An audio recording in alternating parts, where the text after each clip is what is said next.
Hello again, everyone. Tonight's story follows Marin, a weary human healer, Draka, a wounded orc mother, and Ruk, the boy who asks for a new dad in the rain.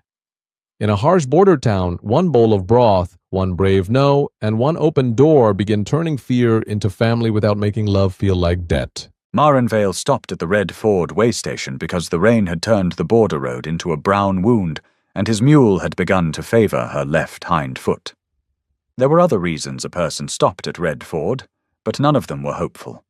The town sat low between two hills, with a toll gate at one end and a cemetery at the other, a place built for people who did not wish to stay and could not yet leave. Under the stable overhang, while rain struck the roof hard enough to shake dust from the beams, Marin held the mule's hoof between his knees and cleaned packed shale from the groove beside the frog. He had been a border medic for 13 years before he became a traveling apothecary, bone setter, farrier, and whatever else a wet village needed badly enough to pay for in onions, copper, or gratitude. The work had left him with a certain way of looking. He noticed swelling before faces, breath before words, the angle at which a body refused to put weight on pain. The mule's injury was nothing grand, a bruised sole and a stone sliver, but pain did not need to be grand to alter how a creature stood, and Marin had never been good at walking past anything that limped. He was wrapping the hoof in boiled linen when a small voice beside him said, with the plain seriousness of someone bringing a necessary fact to a counter, "Sir, can you be my new dad?" Marin did not turn at once. The rain filled the silence. Somewhere inside the inn, a man cursed at a spilled cup. The mule breathed through her nose and leaned against his shoulder. Marin eased her foot down carefully, because one did not answer a child's impossible question by dropping a hoof. And then he looked at the boy. He was an orc child, 6 or 7, green-skinned and narrow under a shirt too large for him. His hair was black, wet, cut roughly around his ears, and his small tusks had just begun to press at the corners of his mouth. He held a cloth bag by both straps. It dragged in the mud because it was too heavy, but he did not put it down. He was not crying. That was the first thing Marin noticed, and the second was worse. The boy had the dry, direct gaze of a child who had learned that crying did not change locked doors, empty purses, contracts, or men's tempers. "What's your name?" Marin asked. The boy seemed to accept this as a fair first step. "Ruk." "Ruk," Marin said. "Where is your mother?" The boy pointed across the yard. An orc woman stood half in shadow beside the wagon shed, one shoulder against a post, as if it were the only part of the town that would support her without claiming credit. She was tall, broad-shouldered, built for carrying and enduring, with black braids tight against her skull and amber eyes fixed on Marin. Her lower lip was split, her left cheek was swollen beneath the eye. 4 finger-shaped bruises marked one side of her jaw before blurring into a purple wash, and on her neck, partly hidden by her cloak, a thumb-shaped contusion sat over the pulse. Marin's trained eye catalogued the damage before anger could make it clumsy.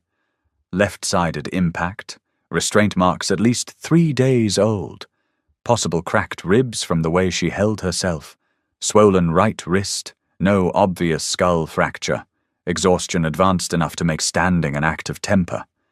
Naming the wounds did not make her smaller. It gave witness to what someone had done and what she had survived.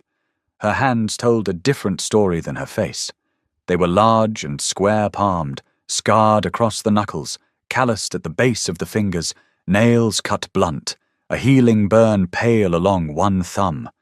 Capable hands, hands that had lifted a sleeping boy, tightened straps, cut wood, kneaded dough, held the world back longer than the world deserved. One gripped her cloak at her throat.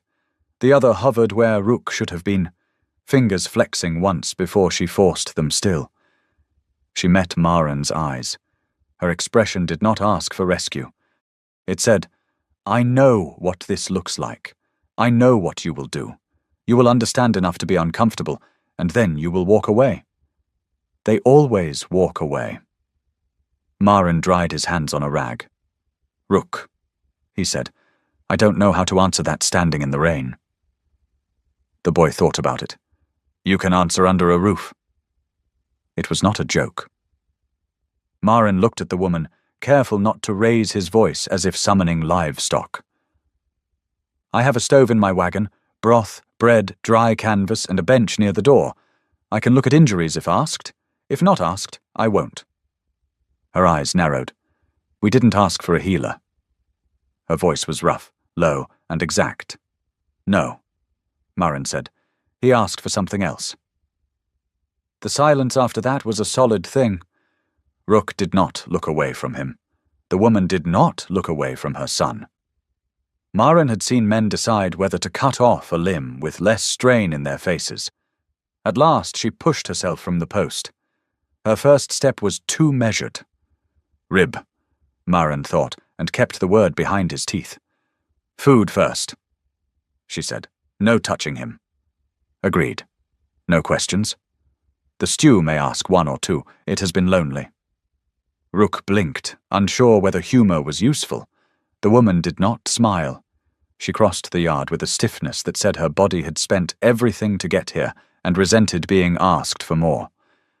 When Rook offered his hand, she took it, not clinging, only enclosing. Maren led them to his wagon, a square-bodied rig with a faded mortar painted on one side. Inside were strapped shelves of jars, a narrow stove, 2 benches, a fold-down table, and the tidy loneliness of a life arranged for one. He set his stool near the door and gestured to the bench farthest from him. Sit if you want, stand if you want. Food is easier sitting. Rook climbed up with the bag between his feet. The woman stayed upright until Maren placed 2 bowls on the table and stepped back. Hunger made the decision, pride could not. She sat, one arm tight against her side. Rook looked at her before touching the spoon. She nodded once. Only then did he eat. Maren busied himself with the mule's bandage, giving them the courtesy of a turned back. When the boy's spoon scraped the bowl clean, Maren set bread on a cloth and slid it within reach. The woman broke it in 2 and gave Rook the larger piece without looking at it, the arithmetic so practiced it no longer required thought. Maren hated that more than the bruises. He had seen mothers do the same with turnips in famine tents.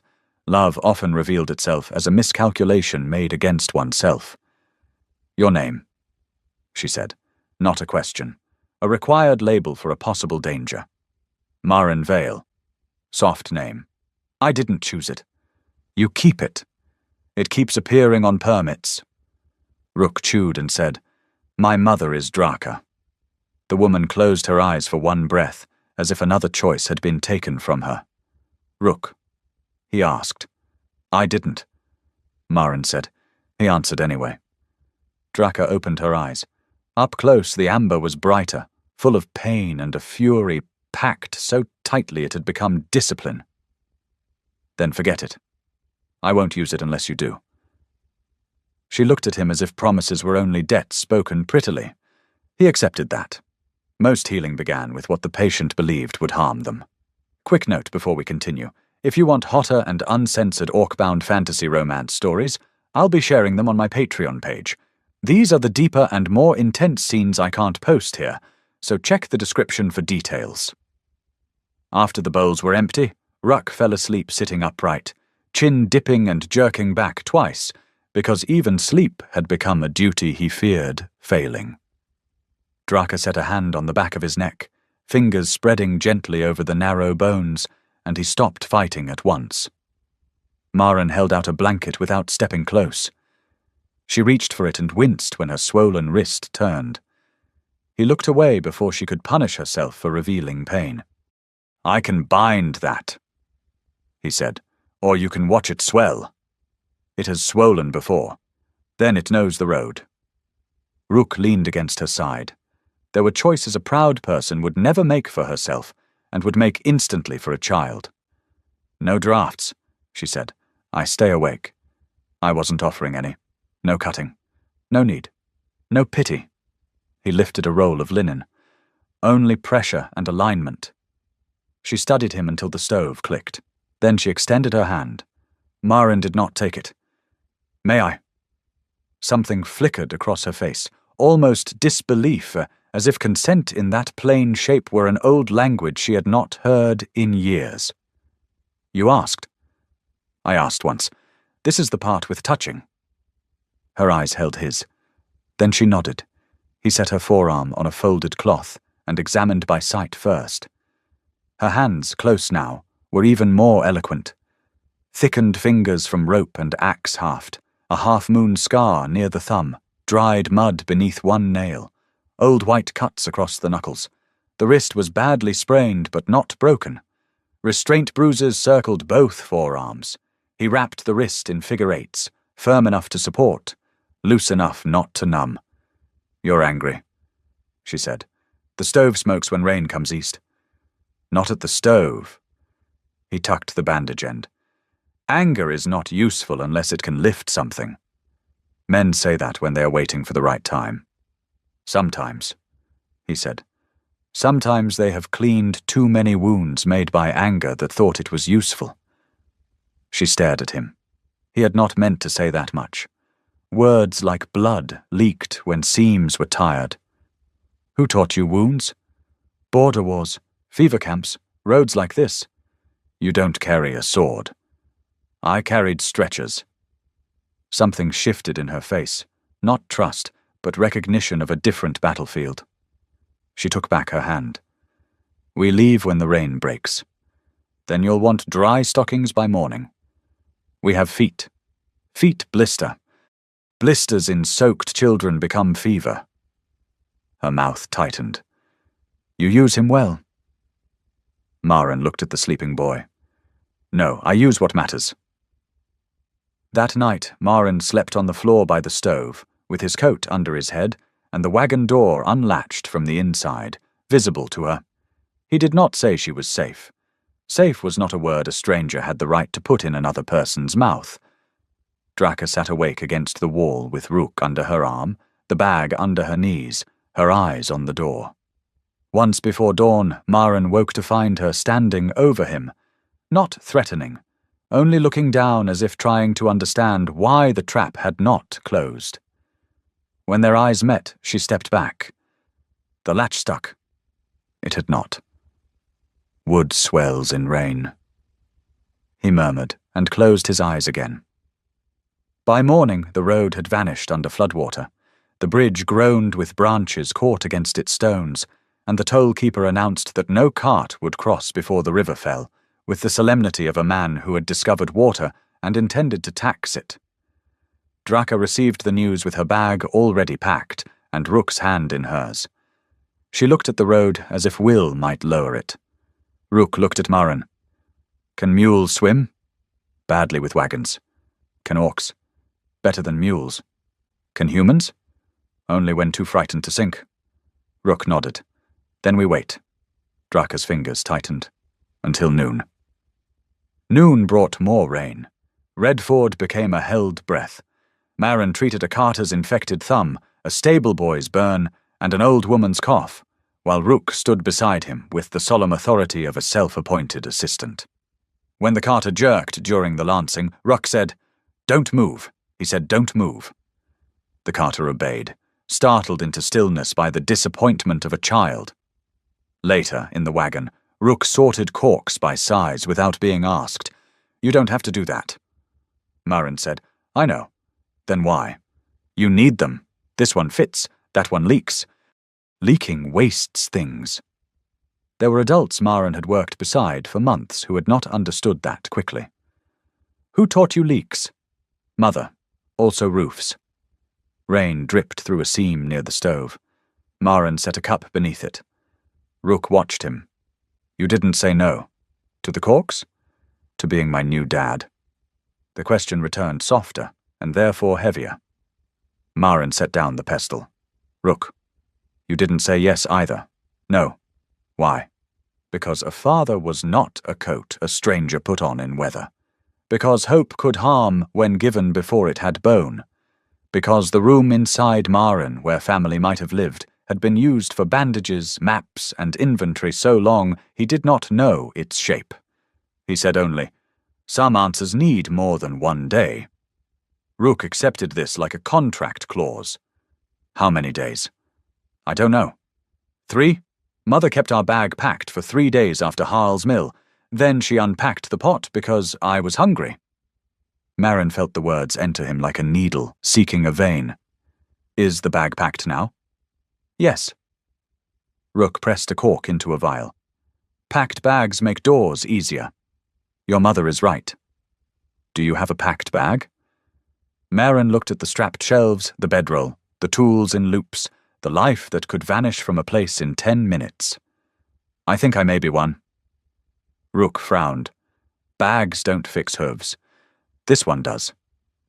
The boy nodded, satisfied. That was the first lesson he taught Marin without knowing it. A child trained to notice exits could still make room for absurdity, and perhaps that was a repair no salve could teach. For 3 days, Draka kept the bag under the bench with the straps facing the door. She slept, when sleep took her, facing the entrance.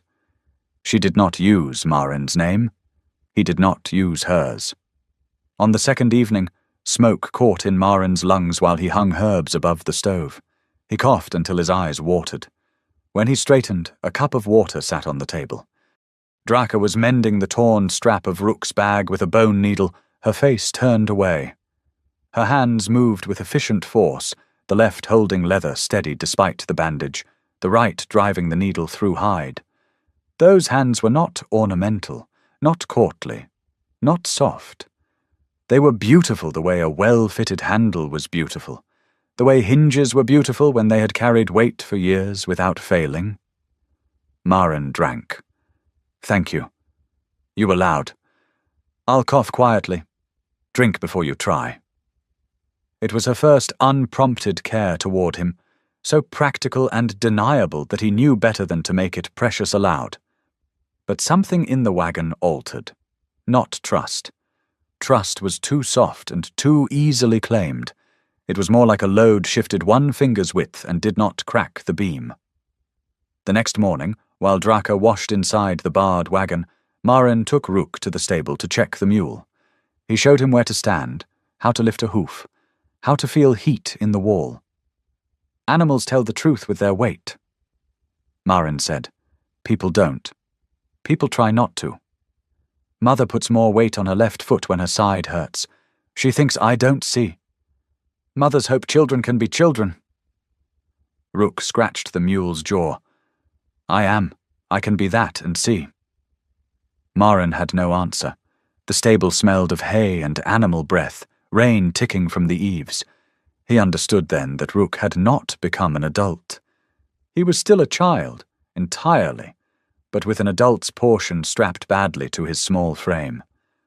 Bad healing came from splinting a limb as if it were broken in only one direction.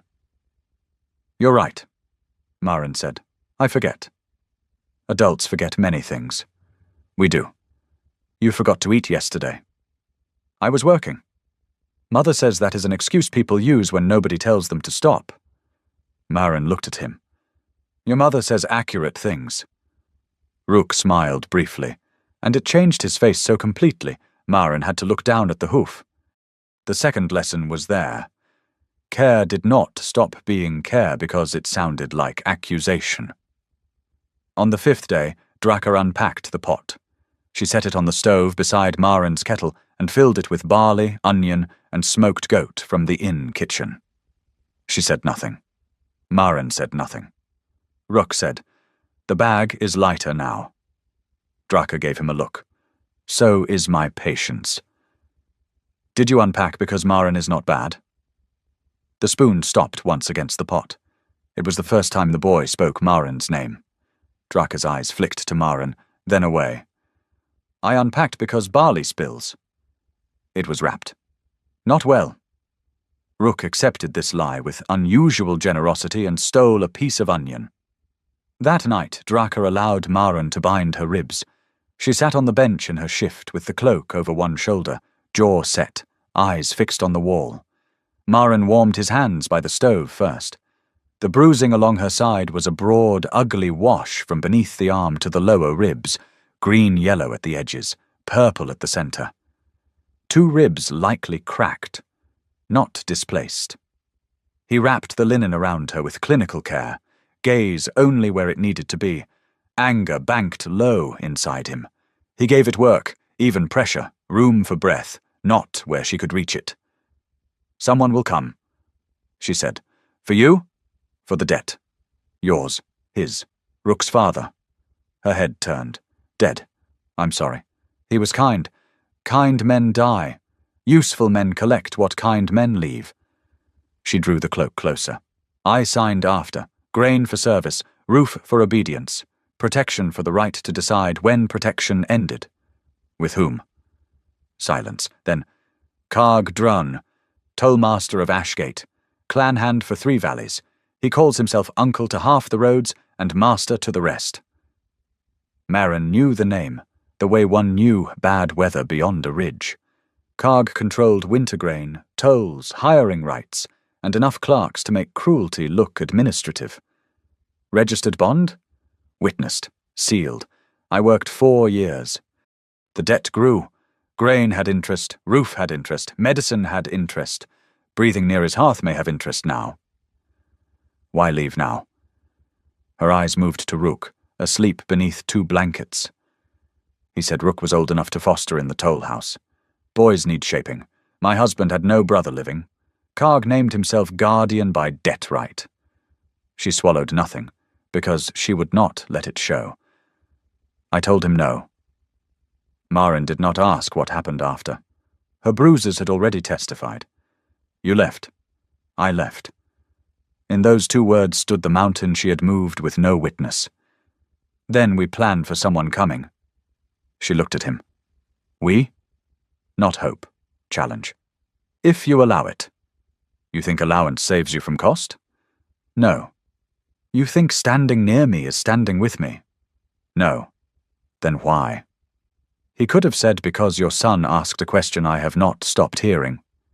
Instead he said, "Because you made the hardest cut. Someone should hold the edges while it heals." Her eyes changed, not softened, changed the way a wound changes when clean water first runs through it and proves there is more pain but less poison. "That is a healer's answer. It's the only kind I have." She looked at him for a long time. Then, for the first time by choice, she said, "Maren." His name in her mouth was rough, tested, almost reluctant. It struck harder than tenderness. "If this costs you," she said, "I will not owe you." "Good. Debts are how cages learn to speak. Then don't make one." The silence after that had texture and duration. Rook slept on, one hand curled by his face. Outside, the rain finally thinned. The bridge opened the next morning, but Draka did not leave. She stood at the road with her lighter bag and watched the first carts cross. Maren gave information because information was not pressure. South Road has fewer tolls, longer by 2 days. West has patrol stations and more questions. North takes you too close to Ashgate. You map escape well. I map fever, flood, and magistrates. Same skill, different sickness. Which would you take? If alone, south. If not alone, west. Questions can be answered. Tollmen can't be reasoned with when they think the road belongs to them. He will expect west. Then we don't go today. Delay is danger. So is movement while watched. Her mouth tightened. You think we are watched. I think a woman bound to Karg Drun arrived bruised in a border town with a child asking strangers for fathers. Someone has sold that story already. It was the first time she saw his anger plainly, not because he displayed it, but because he failed to hide the edge. She studied it as another tool she did not yet trust him to handle. Do not make me the reason you become stupid. I've been stupid for my own reasons. This would be an improvement. Rook, floating a wood shaving in a puddle, looked up. Can dads be stupid? Draka closed her eyes. Maren said, often. Good ones. Especially good ones if they don't listen. Rook turned to his mother. He listens. There was no answer that did not reveal too much. They stayed.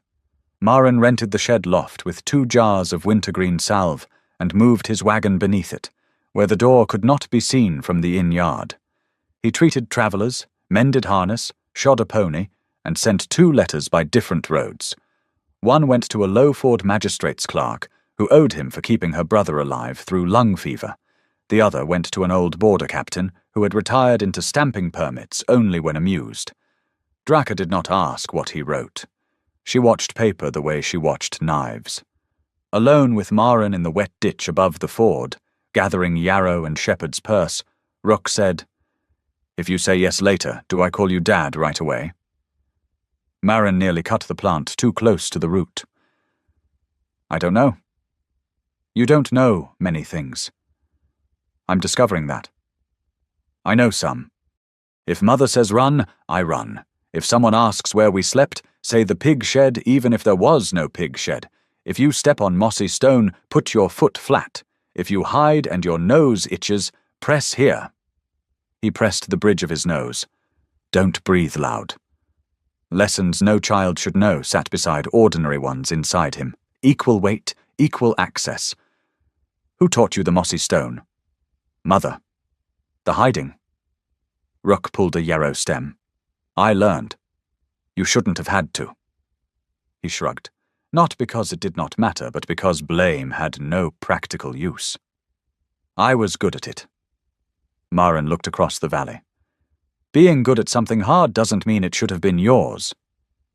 Rook looked at him sharply. "Do you know that?" Maren thought of stretchers, fever tents, the long practice of carrying other people's worst hours without complaint, until loneliness had seemed less like absence than neatness. "I'm learning," he said. Rook nodded as if progress had been accepted. That was the 3rd lesson.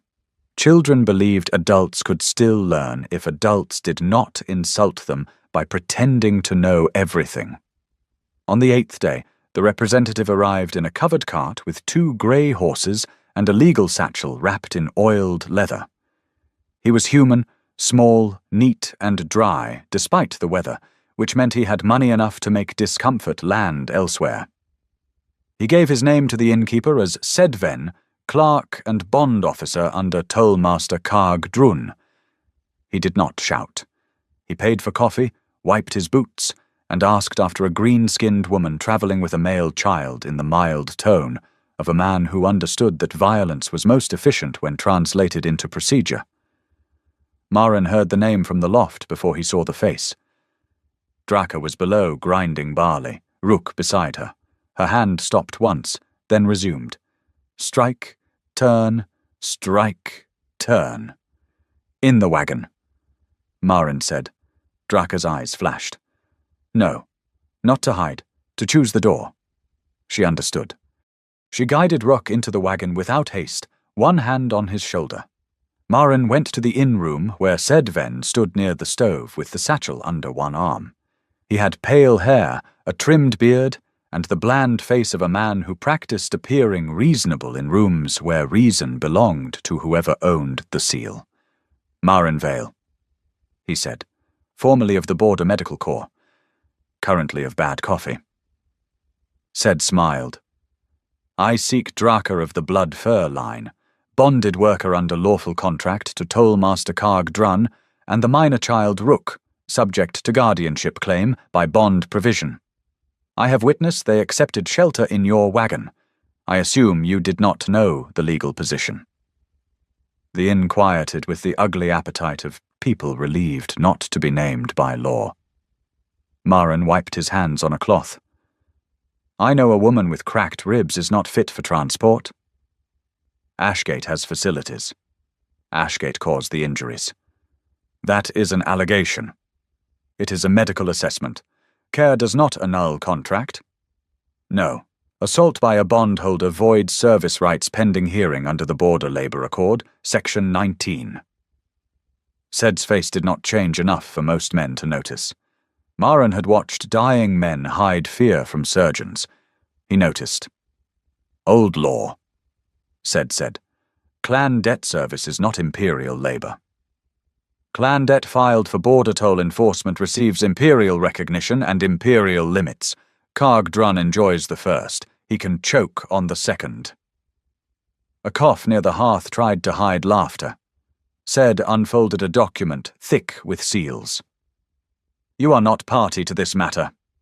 I became party when a patient under my care was claimed by the man who likely assaulted her. You have no authority to detain her.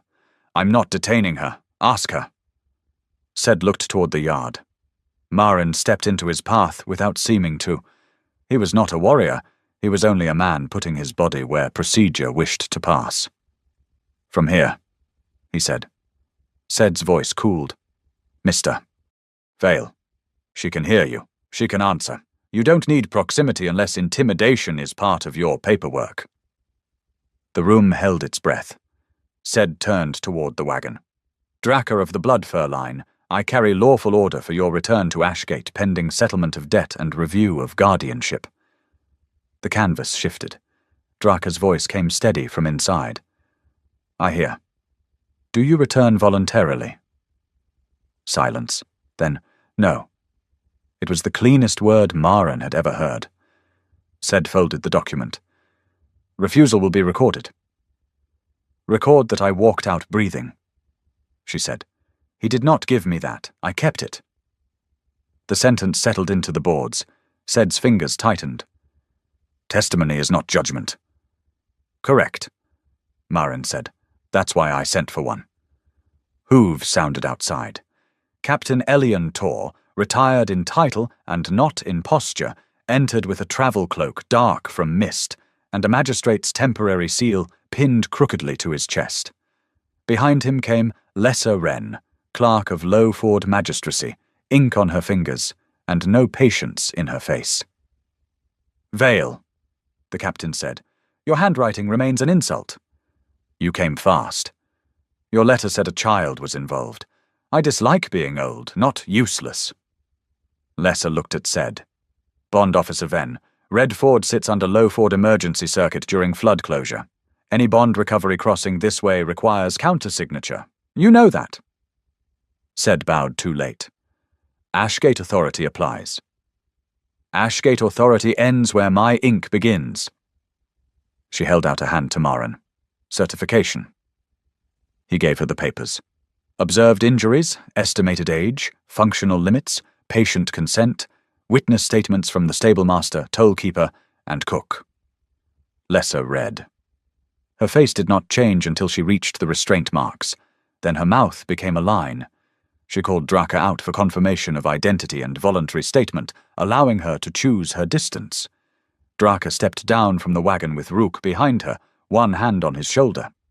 Her hair was braided, her bound wrist visible, her bruises fading into colors that looked almost painted in their wrongness. Her hands rested on Rook's shoulders, broad, scarred, and steady. Not hiding. Holding. Said looked at the boy. Rook, son of Darvuk, you are required to return under guardian protection. Rook stepped a little in front of his mother's leg. No. Said smiled gently. Children cannot refuse lawful guardians.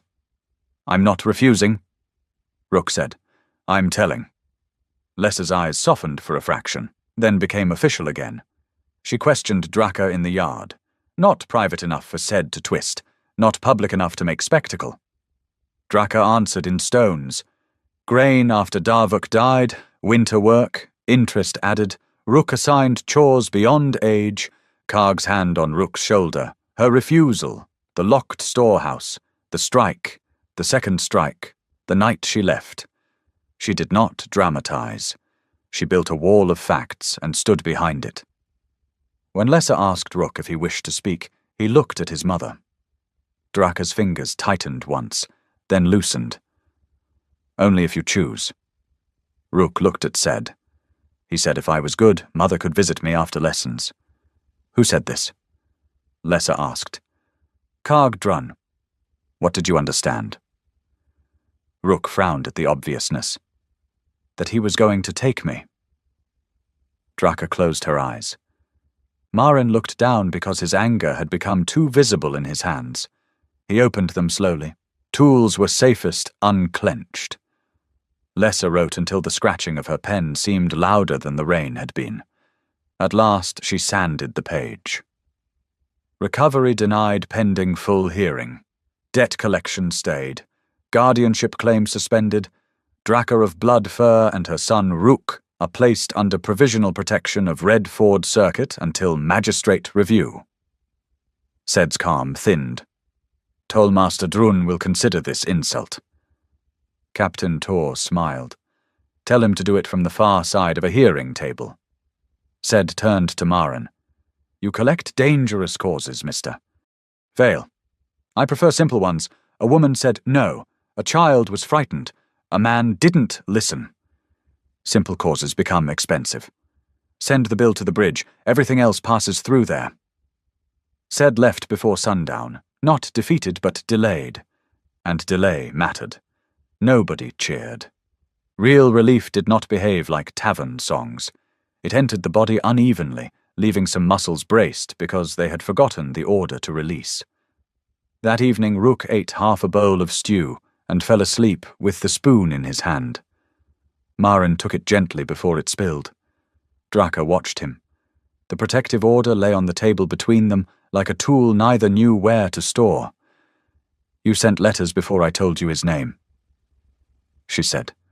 I sent one asking who held emergency jurisdiction, the second asking a friend to hurry if a bond officer appeared. You assumed. I prepared. For cost? For options? She sat carefully. Without danger holding her upright, exhaustion found every place it was owed. Her hand went to Rook's back, and he settled without waking. Men used to be angry for me in rooms, she said. Outside the room they wanted payment for it. I'm not them. No. The word came slowly, reluctantly, and because of that it struck with force. You are not. She looked at the sleeping boy. His father died before memory. Darvok held him once, maybe twice, with fever in his lungs and joy on his stupid face. Rook knows him from a bead, a song, and what I tell him. He was not asking you to replace a man. He was asking for a shape he has only seen from the outside. Her mouth held itself still and failed. That is worse. Maren sat with it. I didn't answer because I was afraid to harm him with hope I hadn't earned. I know. And because I don't know how to be a father. Draka's hand moved slowly on Rook's back. No one knows before the child begins teaching. She looked away as if she had said nothing important. Rook teaches plainly. Rook teaches without mercy. A faint smile touched her mouth and vanished. It was enough to alter the room. Maren wanted, with sudden frightening simplicity, mornings in which that almost smile returned for no urgent reason. He did not speak it. To speak too soon would be to press on new tissue and call the flinch refusal. The hearing took 12 days. Karg Drun arrived in person, and Red Ford became smaller around him. He was an orc in his 50s, heavy through the chest, tusks capped in iron, beard braided with silver debt rings that clicked when he turned his head. He wore no armor. Men moved aside anyway. He looked at Draka as one might look at a tool misplaced by a servant. Not rage, possession offended by inconvenience. Rook stood beside her holding a bone bead that had belonged to Darvok. Maren stood on her other side, not in front. She had chosen the placement. Karg's advocate spoke of contracts, grain ledgers, winter mercy, social order, and the danger of boys raised without proper male authority. Maren heard sickness hidden under formal language. Infected tissue often looked clean until pressure brought up poison. Lesser presided under emergency authority with Captain Tor as witness. She let the advocate speak until he mistook patience for permission, then asked for the original ledger. That was where Maren's work mattered. For 3 nights he had helped Draka reconstruct payments in kind. Hides cured, grain hauled, toll shifts worked, roof beams repaired, winter salve brewed and sold under Karg's mark. Draka remembered quantities the way survival remembered insult. Rook remembered dates by weather and meals. Maren translated memory into columns because systems that ignored pain sometimes had to be made to choke on arithmetic. Karg produced his ledger, neat and sealed. Lesser compared it with theirs, and found omissions large enough to stand in. Labor uncredited, medicine charged twice, interest applied after repayment, roof repair listed as debt instead of service. Karg's face darkened slowly. A grieving widow misremembers. Draka's hands lay flat on the table. Maren saw the tendons tighten. Those hands could have closed around Karg's throat. Instead, they held still on paper, more powerful for it. I remember the beam in your south storehouse because it fell on my shoulder, she said. I remember 20 sacks because Rook had fever, and I counted them to stay upright. I remember what I paid. You remember what you could take. Karg looked at Rook. The boy needs discipline. Rook did not hide. I have mother. A woman running from lawful duty is not enough. Maren placed the medical certification on the table. Bruises mapped, dates estimated, restraint marks noted. His profession entered the room not as sentiment, but evidence.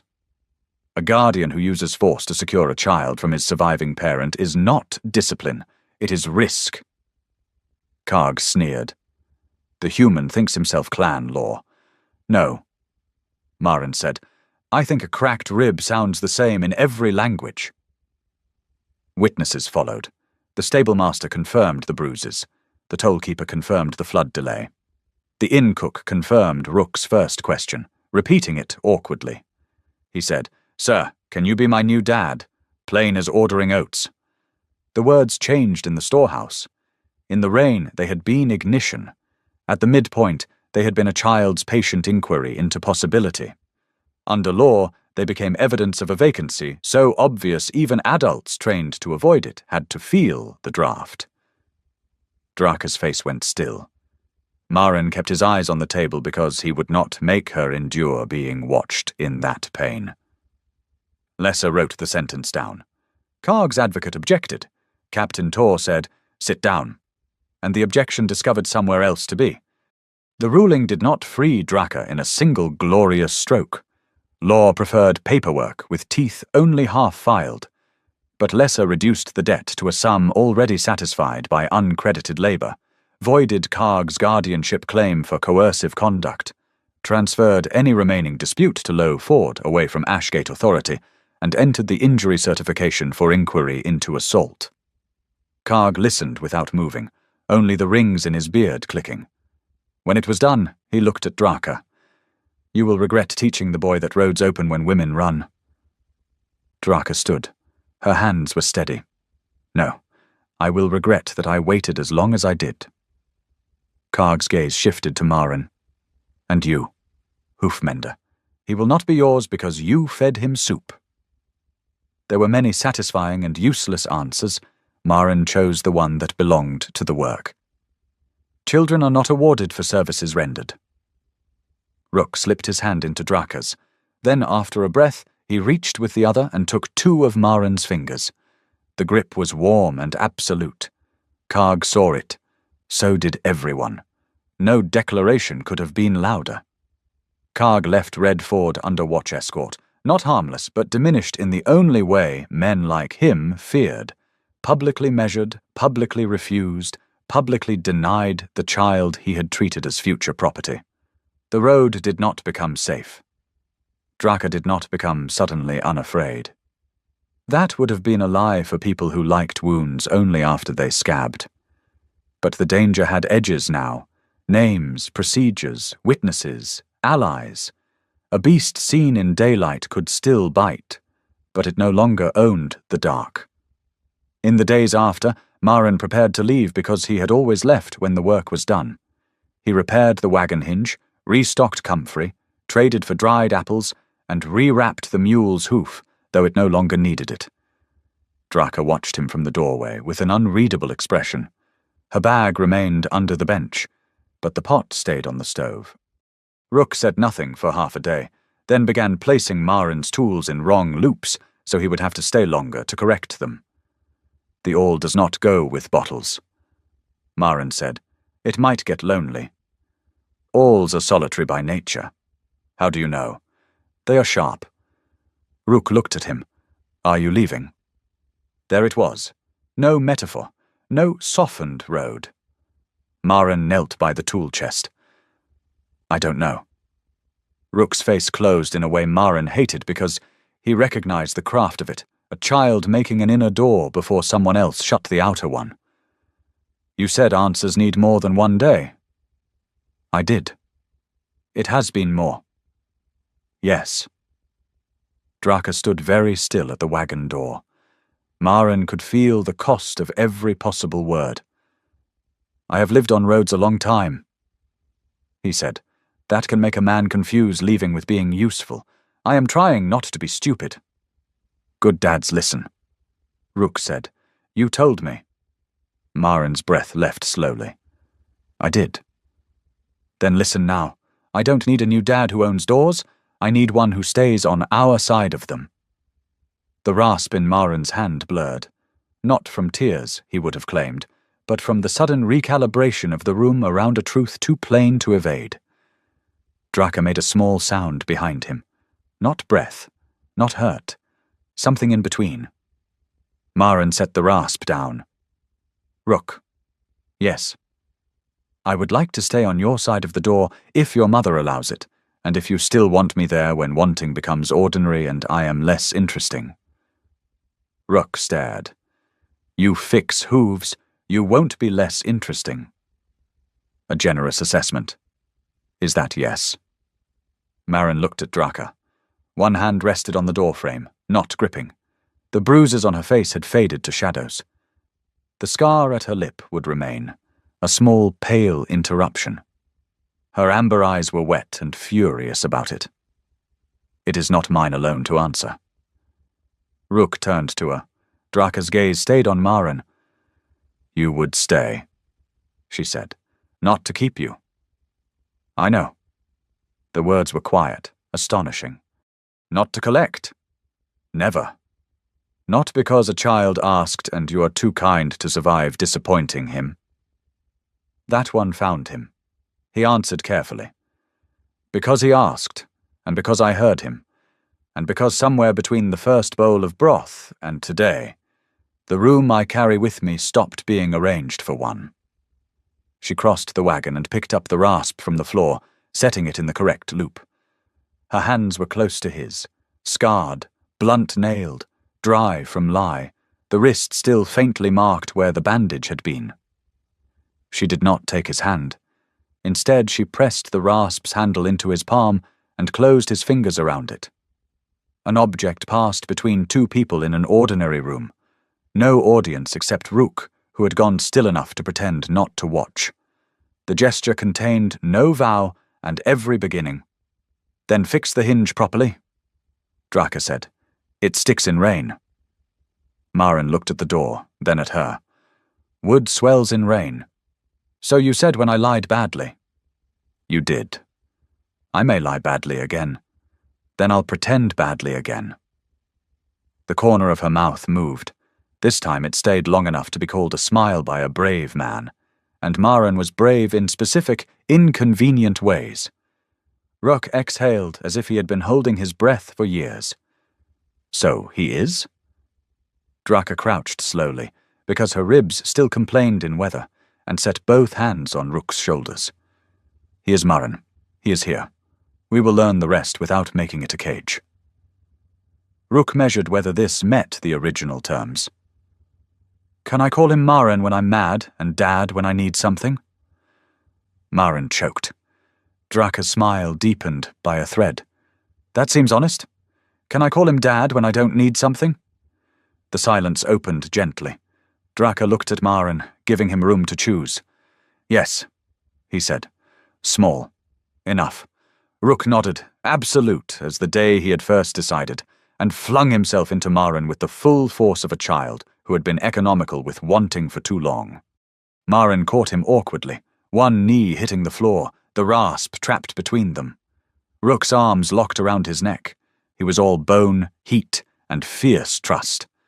Maren held him as he would hold something injured and precious, then realized a child was not a wound and changed the hold. Firmer, less afraid. Over Rook's shoulder, Draka watched with tears in her eyes and anger at the tears in her mouth. Maren did not mention them.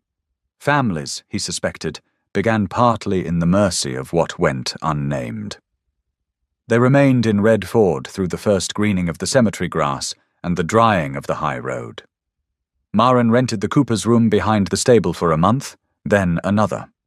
Draka found work repairing harness and mending doors, roofs, and wheels, because the town had more broken things than pride. She did not become easy, and ease was not owed. Some nights she woke with her breath sharp and her hand searching for a knife. Some mornings the bag was packed again without explanation. Maren never unpacked it for her. He only made sure bread was wrapped beside it, and the legal papers stayed sealed in oilcloth. The first morning she unpacked it herself after such a night, she caught him noticing, "Don't." "I didn't. You were going to. I was going to ask if the pot needed washing." Liar. Badly. She looked at him. Better. It became dangerously almost a joke. The romance did not unfold like songs. It came as a second cup placed on the table before Draka remembered she had done it, as Maren cutting carrots larger because she hated them and deserved the dignity of avoiding them honestly, as her sewing his torn cuff with black thread because "Your sleeve looks like a rat escaped through it," as him standing behind her while she taught Rook to split kindling, admiring the patience in her hands as she adjusted the boy's grip. It came the day she said his name across the yard, simply because he had returned from Low Ford and she had seen him. Maren. 2 syllables, rough as stone, and every roof inside him altered. One warm night after Rook fell asleep on the rug insisting he was not tired, Draka stood beside Maren at the table. The room smelled of wax, leather, apple peel, and summer dust. Maren sorted herbs into jars. Draka had been sharpening her knife, but had stopped. "You kept it," she said. He looked to the shallow tray beside his instruments. Wrapped in blue cloth lay one of Rook's small baby tusks, lost that afternoon in an apple, and entrusted to Maren with the command not to lose it. "He asked me to. Necessary instruments can be stolen," she said. She picked up the bundle and placed it in his coat pocket instead of the tray. "Keep it where your body knows." Her fingers rested against his chest, one breath too long to be accidental, and not long enough to demand a name. "Draka. You use my name like a question." "I don't mean to." "Yes, you do." "Badly?" "No." Her gaze lowered to his mouth and returned to his eyes with the same courage she had used to leave Ashgate, turned inward now toward a danger no court could settle. Carefully. He held still. She had been managed enough. If she crossed this distance, it would be on her own feet. After a moment, she touched the sleeve she had mended. "This will tear again. Likely. Then bring it back." "To you?" "No," she said, and her mouth curved. "To the toll-keeper.